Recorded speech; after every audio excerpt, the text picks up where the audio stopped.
Private কোম্পানিটা আসলে ঠিক মতো তার ওপেনলি ট্রান্সপারেন্ট ওয়েতে কাজ করছে কিনা, সেই অডিট করার সক্ষমতাও কিন্তু ওই সরকারের আছে কিনা, রেগুলেটরি অথরিটির আছে কিনা, সেটা দেখতে হবে। বর্তমানে বাংলাদেশে এটা নাই। জ্বালানি তেল আমদানি, সংরক্ষণ, বিপণন এবং কার্যক্রমে বেসরকারি খাতকে উন্মুক্ত করে দেওয়ার সিদ্ধান্ত নিয়েছে সরকার, এবং এর অংশ হিসেবে আমরা দেখলাম যে বেসরকারি পর্যায়ে পরিশোধিত জ্বালানি তেল আমদানির জন্য নীতিমালা প্রণয়নের যে কাজ সেটিও শুরু করে দিয়েছে সরকার।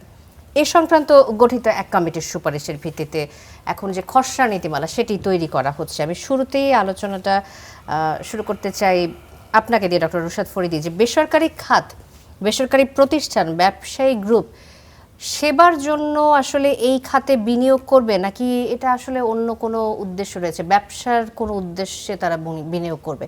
আসলে মূলত বেসরকারি খাতের কাছে উন্মুক্ত করে দেওয়াটা, এটা আমরা কি লাভবান হব নাকি হব না?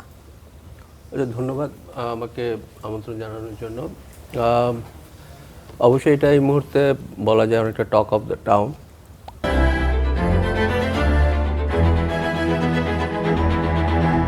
এবং এই সিদ্ধান্তটা যখন পার্টিকুলারলি একটা ব্যবসায়িক গ্রুপ, যেটা বসুন্ধরা গ্রুপকে দেওয়ার সিদ্ধান্তটা যখন আসলো, তখন সেটা নিয়ে বেশিরভাগ ক্ষেত্রে তীব্র সমালোচনা হচ্ছে। প্রথমে আমি বলে রাখি যেটা, যে আমরা যখন মুক্তবাজার অর্থনীতিতে থাকি, যেখানে আমাদের বেশিরভাগ পণ্য বেসরকারি খাত দ্বারা সরবরাহকৃত হয়, সেক্ষেত্রে একটা বেসরকারি খাতকে হাতে ছেড়ে দেওয়াটা, এটা এই বর্তমান দুনিয়াতে খুব একটা অস্বাভাবিক কিছু নয়।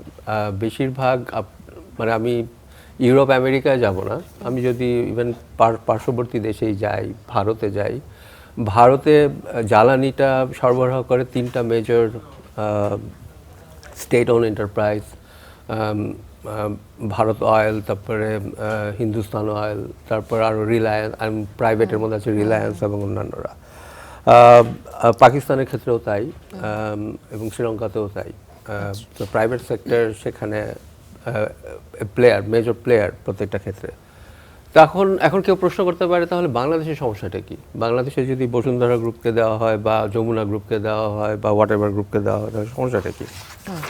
সমস্যাটা হলো যে প্রাইভেট সেক্টরের হাতে আপনি যখন এনার্জির মতো একটা ক্রিটিক্যাল, এটা তো আর নর্মাল ধরেন টিভি, ফ্রিজ না, তাই না? এটা একটা ক্রিটিক্যাল ইনপুট, যেটা আমাদের ন্যাশনাল সিকিউরিটির সাথে জড়িত। তো সেটা যখন আমরা প্রাইভেট সেক্টরের হাতে ছাড়ব, তখন আমাদের কতগুলো জিনিস মাথায় রাখতে হবে। সেটা হলো যে প্রাইভেট সেক্টরে ছাড়ার জন্য যেই রেগুলেটরি ফ্রেমওয়ার্ক, যেই অথরিটি যে প্রাইভেট সেক্টরকে মেনটেন করবে, সেটা আমাদেরকে আছে কিনা। আমাদের যে বাংলাদেশ এনার্জি রেগুলেটরি কমিশন আছে, সেটা খুবই দুর্বল একটা প্রতিষ্ঠান, এবং বাংলাদেশের ওভারঅল আইনের শাসন বা নজরদারি বা খবরদারি এবং দুর্নীতি সব মিলিয়ে বাংলাদেশের রেগুলেটরি ফ্রেমওয়ার্কটাই দুর্বল। সেই ক্ষেত্রে একটা সিঙ্গল প্রাইভেট কোম্পানিকে একটা এনার্জির মতো জিনিসের লাইসেন্সিং ছেড়ে দেওয়াটা খুবই রিস্কি, 1 নাম্বার।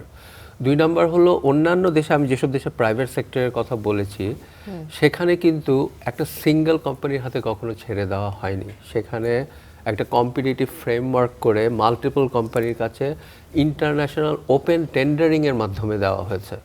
তো এখানে একটা পার্টিকুলার কোম্পানির হাতে ছেড়ে দেওয়াটা, এটা একটা অভূতপূর্ব ঘটনা। এবং এটা কি ধরনের ইমপ্যাক্ট পড়তে পারে একটা কোম্পানির হাতে ছেড়ে দেওয়াটা, যেটা আমরা পাশের দেশে দেখি না, আপনি বলছিলেন?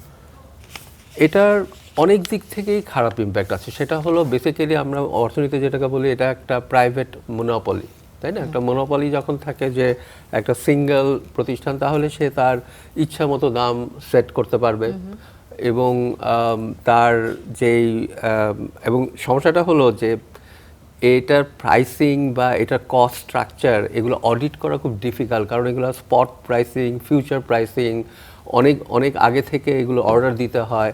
তো এই কোম্পানিটা, একটা প্রাইভেট কোম্পানিটা আসলে ঠিক মতো তার ওপেনলি ট্রান্সপারেন্ট ওয়েতে কাজ করছে কিনা, সেই অডিট করার সক্ষমতাও কিন্তু সরকারের আছে কিনা, রেগুলেটরি অথরিটির আছে কিনা, সেটা দেখতে হবে। বর্তমানে বাংলাদেশে এটা নাই। তো একটা আমি প্রাইভেট কোম্পানির হাতে একটা পুরো মার্কেটের ক্ষমতা যদি ছেড়ে দেই, সেটা অপব্যবহার হওয়ার সম্ভাবনাই সবচেয়ে বেশি। আচ্ছা। এই জন্য যেটা হয় যে একটা কম্পিটিটিভ এনভায়রনমেন্ট যদি থাকে, মাল্টিপল প্লেয়ার যদি মার্কেটে থাকে, তাহলে তারা একজন আরেকজনের সাথে কম্পিট করে কস্ট কাটিং স্ট্র্যাটেজিতে যাবে। কিন্তু শুধু তাই নয়, ইভেন মাল্টিপল প্লেয়ার থাকলেও তারাও নিজেদের মধ্যে ষড়যন্ত্র, যেটাকে অর্থনীতির ভাষায় বলে কলিউশন বা কার্টেল তৈরি করে তারাও কিন্তু প্রাইস বাড়িয়ে দিতে পারে। কিন্তু সেই জন্য ওই রেগুলেটরি অথরিটিটা থাকা খুব জরুরি, এবং ইন্টারন্যাশনাল টেন্ডারিং থাকাটা জরুরি, ইন্টারন্যাশনাল ট্রান্সপারেন্ট টেন্ডারিং, যে কম্পিটিটিভভাবে টেন্ডার করে আসবে। আর আরেকটা হলো, সেই কোম্পানিগুলোকে অবশ্যই ম্যাসিভ ইনভেস্টমেন্ট করতে হবে ইনফ্রাস্ট্রাকচার ডেভেলপমেন্টে। মানে তাদের ওন রিফাইনারি বড় থাকতে হবে, তাদের পাইপলাইন থাকতে হবে, যাতে মনে হয় না যে তারা শুধু একটা ট্রেডার আসছে, কিছু টাকা বানিয়ে আবার নাই গায়েব হয়ে যাবে।